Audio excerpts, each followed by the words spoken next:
पाकिस्तान गर्दन काटते 4-5 लोगों की, 15-20 लोगों की, कोई दिक्कत नहीं, घर की बात है, right? But if we respond even in the television studio, we are somehow wrong. Pakistan की आर्मी है, उसका मोटो क्या है? पाकिस्तान की फौज का मोटो है ईमान तकवा जिहाद फी सबिलिल्लाह। जिहाद किसके खिलाफ? काफिर के खिलाफ। लोग हैं, एक तो आपने ख्वाजा आसिफ की धमकी सुनाई और दूसरी आपने सुनाई मौलाना फजलुर रहमान की। अच्छा, ख्वाजा आसिफ कुछ साल पहले यही पाकिस्तानी फौज को उल्टी सीधी बातें बोल रहे थे असेंबली में खड़े होके कि लोगों ने सरेंडर कर दिया, पूरी कौम को बर्बाद कर दिया। मैं नहीं बोल रहा, मैं नहीं बोल रहा, ख्वाजा आसिफ के वर्ड्स हैं। आज वो शख्स डिफेंस मिनिस्टर है पाकिस्तान का। दूसरा है मौलाना डीजल। मौलाना डीजल का नाम मौलाना डीजल कैसे पड़ा?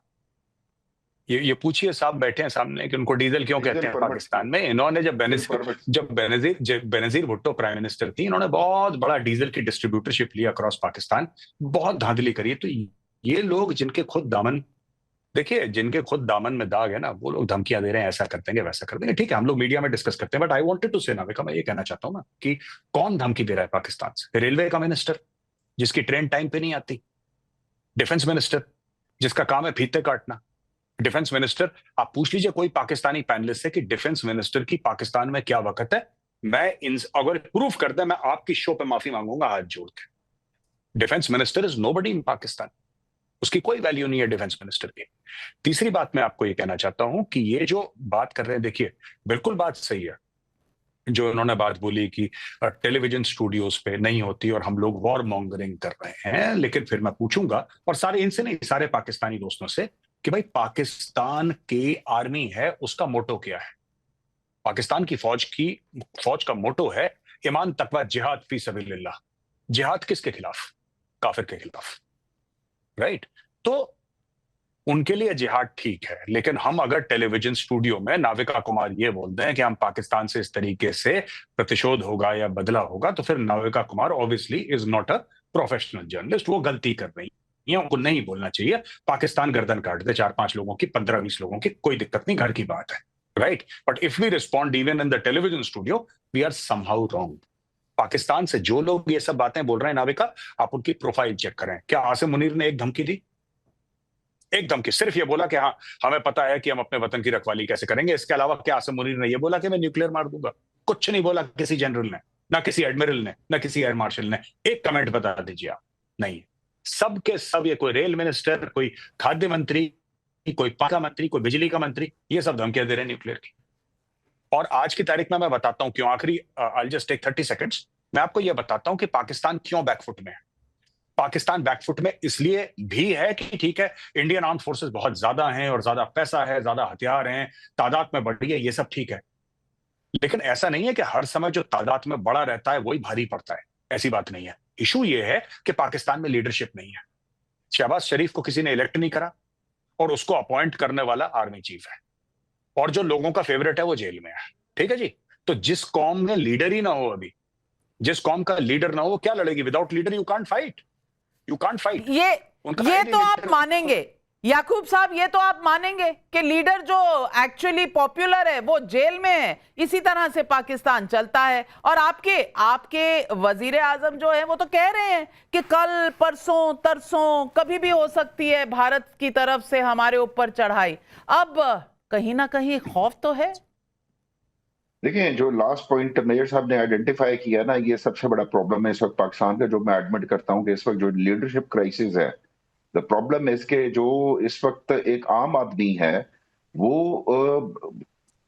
समहाउ ये बिलीव करता है कि जितनी कौम इस वक्त डिवाइडेड है, नेशन जितनी डिवाइडेड इस टाइम हुई है, इससे पहले कभी डिवाइड नहीं हुई। और ये इतने बेवकूफ हैं, इतने स्टूपिड है कि अगर इनको चाहिए था कि ये कॉन्फिडेंस बिल्डिंग के लिए और ये एक ट्रस्ट गेन के लिए कि अगर इस वक्त वो ये तो काउंट डाउन स्टार्ट कर दिया है कि डिफेंस मिनिस्टर कह रहा है कि 2 दिन बाद 3 दिन बाद इंडिया अटैक कर देगा, लेकिन आप एक पॉपुलर लीडर को एपीसी कॉल करके आप उसको बुलाए और आप एक पब्लिक का ट्रस्ट गेन करें। तो आप मान रहे हैं ना कि पाकिस्तान में कोई लीडर नहीं है। आप ये भी मांग रहे हैं कि पाकिस्तान बहुत डिवाइडेड है। आप ये भी मान रहे हैं कि पाकिस्तान में जो हुकूमत है वो कहीं ना कहीं आपने जो इस्तेमाल किया शब्द अगर मैं इस्तेमाल करूं तो आपको आग लग जाएगी, आप कहेंगे कि मेरी सीनियरिटी के बावजूद मैं ऐसी भाषा यूज कर रही हूं। लेकिन उस्मा जी, उस्मा करदार, इस सवाल का जवाब याकूब साहब को तो आप दे सकती हैं, आपको देना भी चाहिए कि आपकी कौम में पैसे हैं नहीं, लोन आपको चाहिए आईएमएफ से, यूएन में आपकी जो आज फजीहत हुई है वो अलग है, और दुनिया में जो आपकी टेरर फैक्ट्री का दिखा दिया है पूरा कारनामा आपके डिफेंस मिनिस्टर ने, वो भी आपको बेनकाब कर चुका है। अब बताइए, अनपॉपुलर लीडर जिसे अपॉइंट आर्मी चीफ करते हैं वो कितना को लड़ लेंगे भारत के साथ? देखिए, सबसे बड़ा आप लोगों का प्रॉब्लम ही ये है, पाकिस्तान को बने हुए 75 से ज्यादा साल हो गए हैं, आपको आज तक ये हजम ही नहीं हुआ। आपको ये हजम ही नहीं हुआ कि पाकिस्तान एक रियलिटी है ग्लोब पे, तो आप हर वक्त इसीलिए तलमलाते रहते हैं। आपको ये भी नहीं हजम होता कि दुनिया की 5th लार्जेस्ट स्टैंडिंग आर्मी बेहतरीन है पाकिस्तान की, बेहतरीन हमारी इंटेलिजेंस की एजेंसीज हैं, ये भी आपको हजम नहीं होता, इसलिए आप हर वक्त फ्रस्ट्रेट रहते हैं, हर वक्त आपको प्रॉब्लम रहता है। टॉप 10 में नहीं है, थोड़े फैक्ट्स के साथ आपके रिश्ते थोड़े कमजोर हैं। सिर्फ एक फैक्ट सही बोला आपके डिफेंस मिनिस्टर ने, वो फैक्ट था कि आप टेररिज्म एक्सपोर्ट करते हैं और आपका कोई एक्सपोर्ट है नहीं। आपकी इकोनॉमी मुझे लगता है 90 नंबर पर होगी, और कटोरा आपका हमेशा तैयार रहता है। आप मुझे समझा रही है 5वें नंबर की इनकी अगर आर्मी है तो गौरव आर्या आज मैं, मुझे लगता है कि जनरल नाविका कुमार बन जाऊंगी। हमें पूरी तरह नहीं, मैं एक बात बताता हूँ, इन्होंने बिल्कुल ठीक बोला कि 5वें नंबर की आर्मी है, लेकिन मैडम को हमें एक बात और बतानी चाहिए कि 5वें नंबर की आर्मी तब अच्छी लगती है जब आपकी 5वें नंबर की इकोनॉमी हो, राइट? चाणक्य ने कहा था बहुत पहले, 2500 साल पहले, चाणक्य ने कहा था, from the strength of the treasury the army is born. कोई भी देश जिसकी इकोनॉमी बेकार हो, जिसकी इकोनॉमी पुअर हो, उसकी आर्मी अच्छी नहीं हो सकती। तो ये सब बातें आप देखिए, ये कहते हैं कि नंबर 1 इंटेलिजेंस एजेंसी है, नंबर 1 हमारी आर्मी है। इनकी एजेंसी को ये नहीं पता लगता कि कब इनके आर्मी के कैंपों को बीएलए वाले ठोक देते हैं, और इनकी आर्मी को ये नहीं पता लगता कि ठोकने के बाद हमें एक्शन क्या लेना है, राइट? सो टूरिस्ट को मारना वो एक अलग चीज है कि निहत्तों को मार दिया। यहाँ पे पाकिस्तानी फौज, परसों नरसों इन्होंने 10 बंदे उड़ा दिया पाकिस्तान आर्मी के, एक बटन दबाया, बीएलए ने 10 बंदे उड़ गए। तो ये मैडम जिसकी दुहाई दे रही है, मैडम आप जिसकी दुहाई दे रही है कि पाकिस्तानी आर्मी, वो पाकिस्तानी आर्मी रिजाइन कर रही है, अफसर छोड़कर जा रहे हैं, हाथ जोड़ रहे हैं अफसर, कह रहे हैं कि हमें माफ करो, माफी दे दो, हम घर जा रहे हैं। बीएलए मारती है, अभी तो इंडिया ने शुरू नहीं करा मैडम, बीएलए मारती है, तहरीक तालिबान पाकिस्तान पकड़ के ले जाती है। नाविका आपको पता है, इनके लोगों को पकड़ के ले जाती है, किडनैप करके ले जाती है बीएलए। तो ये सब चीजें हैं, बट मैडम ये आप गलत बोल रही हैं। 5th लार्जेस्ट आर्मी, आपकी जो भी 5th लार्जेस्ट आर्मी हो, आपकी 5th लार्जेस्ट आर्मी जरूर होगी मैडम, लेकिन वो आर्मी उसी को शोभा देती है जिसकी इकोनॉमी हो। उस्मा करदार जी, थोड़ा सांस ले लीजिए, थोड़ा पानी पी लीजिए। 5वें नंबर की आर्मी नहीं है, ग्लोबल फायर पावर को मैं कोट कर रही हूं, फैक्ट है ये। और शहजाद पूनावाला सुन लीजिए, नंबर 12 की ये आर्मी है इनकी, और इतना ज्यादा उनके बारे में बोल रही हैं उस्मा जी, और उधर कह रही है कि हमें नहीं हजम हो रहा कि पाकिस्तान 75 साल पहले बन गया था। हमें हजम बिल्कुल करना भी नहीं है पाकिस्तान को।